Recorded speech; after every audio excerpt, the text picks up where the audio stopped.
My dear students, have a nice time. I believe you are quite well and energetic. Today we will study about life process, nutrition. Nutrition. The intake of nutrients and utilization of these nutrients by the organism is called nutrition. Nutrients को intake करना और उसका जो है utilisation करना, अपने शरीर के रूप में यूज करना, जैसे कि एनर्जी प्राप्त करना और बॉडी ग्रोथ। तो ये जो है क्या है, न्यूट्रिशन है, पोषण है। नेक्स्ट, मोड्स ऑफ न्यूट्रिशन, क्या क्या विधियाँ इसकी हैं, मोड्स क्या है। तो methods of obtaining food by an organism are called modes of nutrition. तो ऑब्टेनिंग फूड, कोई भी ऑर्गेनिज्म है किस प्रकार से फूड ऑब्टेन करता है, ये मोड्स ऑफ न्यूट्रिशन है। These are mainly two types, two modes of nutrition. Number 1 autotrophic, number 2 heterotrophic. Autotrophic स्वपोषण, हेटरोट्रोपिक विषम पोषण। तो नंबर फर्स्ट जो है autotrophic. Autotrophic mode of nutrition, the mode of nutrition in which an organism makes its own food with the help of sunlight, with the help of sunlight, carbon dioxide, water and chlorophyll is called autotrophic mode of nutrition। तो इस प्रकार का mode of nutrition जिसमें कि organism अपना स्वयं भोजन तैयार करता है, किसकी सहायता है, sunlight, carbon dioxide, water and chlorophyll. As in green plants some bacteria and some protist. तो इसमें जो है ग्रीन प्लांट्स जिनमें क्लोरोफिल होता है, वो इस प्रकार का मोड ऑफ न्यूट्रिशन है। कुछ प्रोटिस्टा में जैसे कि एल्गी, और कुछ जैसे कि यूग्लिना। यूग्लिना में भी जो है क्लोरोफिल होता है और ये फोटोसिंथेसिस करता है। नेक्स्ट है अंडरस्टैंड क्लोरोफिल। देखिए जो लीव्स का कलर होता है वो क्लोरोफिल के कारण ही ग्रीन होता है। क्लोरोफिल जो कि प्लास्टिड्स है, क्लोरोप्लास्ट। हाँ, द ऑटोट्रोपिक ऑर्गेनिज्म, ऑटोट्रॉप्स, जो ऑटोट्रोपिक ऑर्गेनिज्म हैं उनको क्या कहेंगे, autotrophs, contain the green pigment called chlorophyll which is capable on trapping sunlight energy. Example, green leaves have chlorophyll. अब इसमें जैसे कि जो ऑटोट्रोपिक ऑर्गेनिज्म हैं, ग्रीन प्लांट्स हैं, इनमें जो है पिगमेंट होता है, ग्रीन पिगमेंट, इसी को क्लोरोफिल कहते हैं। इसमें ये विशेषता होती है कि सनलाइट एनर्जी को ये ट्रैप करता है, सनलाइट एनर्जी को ट्रैप करता है और उससे जो है फूड फॉर्मेशन होता है। नेक्स्ट है heterotrophic mode of nutrition. Heterotrophic nutrition, the mode of nutrition in which organism cannot make its own food and depends on other organisms for its food is called heterotrophic modes of nutrition as in animals and fungus। तो इस ऐसा mode of nutrition जिसमें कि organism अपने food के लिए दूसरे पर डिपेंड रहते हैं, अपना फूड जो है ये स्वयं नहीं बना पाते हैं और दूसरे पर डिपेंड रहते हैं। इस कैटेगरी में एनिमल्स और फंगस, इस प्रकार से एनिमल्स एंड फंगस ये एग्जाम्पल हैं हेटरोट्रोपिक मोड ऑफ न्यूट्रिशन। तो इस प्रकार से ये हेटरोट्रोपिक मोड्स ऑफ न्यूट्रिशन, देखिए इसमें है टू टाइप्स हो गए, autotrophic modes of nutrition and heterotropic modes of nutrition. Types of heterotropic nutrition. Understand? Types of heterotropic nutrition. Three types: saprophytic nutrition, parasitic nutrition and holozoic nutrition. इसमें जो है saprophytic मृतोपजीवी nutrition है, and parasitic परजीवी nutrition and holozoic nutrition. तो इसमें saprophytic nutrition मृतोपजीवी. Understand? Sapro means rotten. इसको सेप्रोट्रोपिक और सेप्रोफाइटिक दोनों ही कहते हैं. तो सेप्रो मीन्स रोटेन, सड़ा हुआ. The nutrition in which an organism obtains its food from decaying organic matter. ऐसा न्यूट्रिशन जिसमें ऑर्गेनिज्म अपना फूड जो है डिकेइंग ऑर्गेनिक मैटर से प्राप्त करते हैं. Of dead plants, dead animals and rotten bread. तुम देखा होगा जो रोटेन ब्रेड से ब्रेड पर फफूंदी वगैरह आ जाती है, तो ये सेप्रोफाइटिक न्यूट्रिशन में है.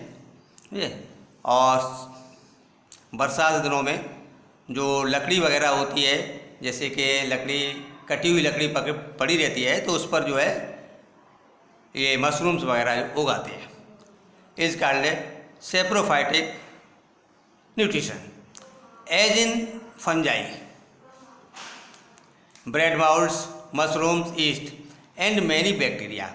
और बहुत सी बैक्टीरियाओं में भी ये जो है सेप्रोफाइटिक न्यूट्रिशन होता है. नेक्स्ट है पैरासाइटिक न्यूट्रिशन. पैरासाइट, परजीवी.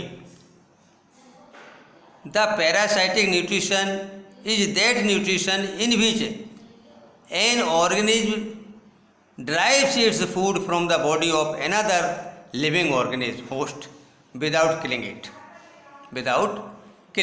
तो इस प्रकार का न्यूट्रिशन जिसमें कि ऑर्गेनिज्म अपना फूड दूसरे ऑर्गेनिज्म से लेता है, जिसे होस्ट कहते हैं, होस्ट उससे लेता है, लेकिन उसको किलिंग नहीं करता है.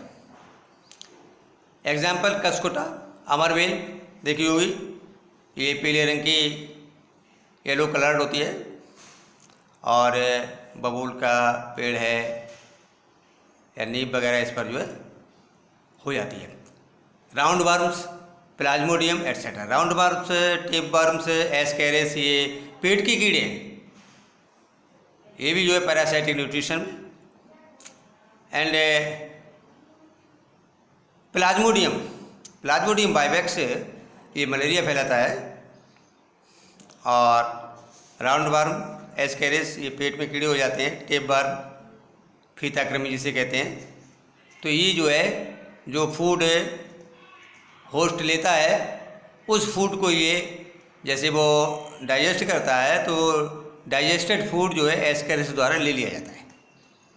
तो ये एक पैरासाइटिक है, परजीवी है. Number third, holozoic nutrition. इसमें जो है भोजन एक सॉलिड के रूप में लिया जाता है.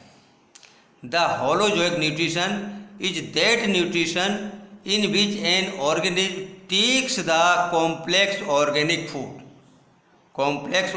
food materials into the body by the process of ingestion. The ingested food is digested and then absorbed into the body cells of the organism. Holozoic nutrition, ये इस प्रकार का न्यूट्रिशन है जिसमें ऑर्गेनिज्म सॉलिड के रूप में फूड टेक करता है. Complex organic food material into the body by the process of ingestion. जैसे अंतर्ग्रहण, फूड को जो है इनगेशन करना और उस इनगेस्टेड फूड को डाइजेस्ट करना, उसके बाद एब्जॉर्ब करना, और एब्जॉर्ब करने के बाद फिर जो है बॉडी सेल्स में उसका एसिमिलेशन हो जाना, और अनडाइजेस्टेड पार्ट जो है वो उसको जो है रिलीज कर देना. तो इस प्रकार से ये होलोजोइक न्यूट्रिशन है. क्या है? Holozoic nutrition. नेक्स्ट है स्टेप्स इन होलोजोइक न्यूट्रिशन. अब होलोजोइक न्यूट्रिशन है, इसमें स्टेप्स क्या है? methodology of nutrition steps. तो 5 steps. Number 1 ingestion, number 2 digestion, number 3 absorption, number 4 assimilation and number 5 egestion. तो नंबर फर्स्ट ये ingestion, taking food in the body, taking food in the body. जैसे amoeba है, amoeba ingestion करता है तो उसका जो सेल मेम्ब्रेन है, प्लाज्मा मेम्ब्रेन जिसे कहते हैं, उसके द्वारा वो सीडोपोडिया बनाता है और फूड को जो है वो कवर्ड कर लेता है और अपने अंदर इनगेस्ट कर लेता है. और and in human beings have special organ for the ingestion of food, जैसे कि it is called mouth. So in human beings, food is ingested through the mouth. The food is put into the mouth with the help of hands. तो हाथ के द्वारा हम जो है भोजन को ग्रेड करते हैं. तो ये जो है एक इंगेशन. इसी प्रकार सेकंड पॉइंट जो है डाइजेशन. सेकंड पॉइंट डाइजेशन, जो इंगेशन फूड है उसको जो डाइजेस्ट किया जाता है, उसको डाइजेस्ट करते हैं. जैसे कि amoeba, food is digested in the food vacuole by the digestive enzyme. The enzymes from surroundings cytoplasm enter into the food vacuoles and break down the food into small and soluble molecules. तो ये जो complex molecules हैं उनको small एब्जॉर्बेल, जिसको शोषित किया जा सके, उसमें मतलब ये तोड़ देता है. तो ये डाइजेशन जो है का break down of complex food. Human beings में इसके लिए एक स्पेशल ह्यूमन डाइजेस्टिव सिस्टम जो है, जिसमें एक डाइजेस्टिव कैनाल होती है, जिसमें आगे बताएंगे उसके बारे में. Mouth, tongue, oesophagus, stomach and pancreas, small intestine, large intestine, rectum, anus, इस प्रकार से बहुत से इसके पार्ट है. आगे इसके बारे में डिटेल में बताया जाएगा. नेक्स्ट है एब्जॉर्प्शन. अब जो डाइजेस्टेड फूड है उसको एब्जॉर्ब कर लिया जाए, उसको जो है एब्जॉर्ब करते हैं. तो इसमें जो डाइजेस्टिव फूड है इसको एब्जॉर्ब करना.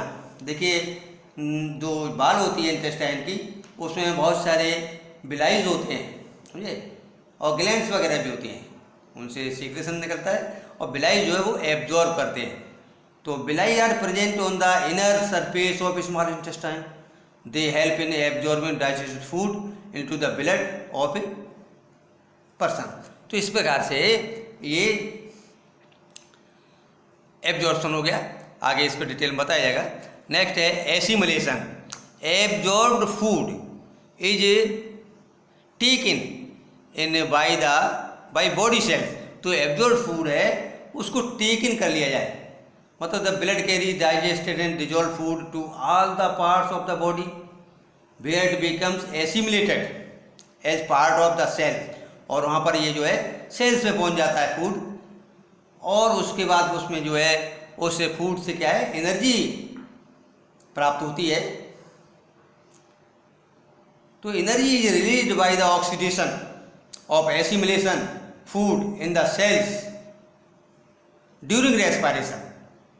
तो the digested food which is not used by our body immediately is stored in the liver in the form of carbohydrate called glycogen. तो जो डाइजेस्टेड फूड है वो ज़्यादा जो यूज नहीं किया जाता, तो उसको जो है स्टोर कर दिया जाता है. कि कहाँ स्टोर होता है? लिवर में, ग्लाइकोजन के रूप में, समझे.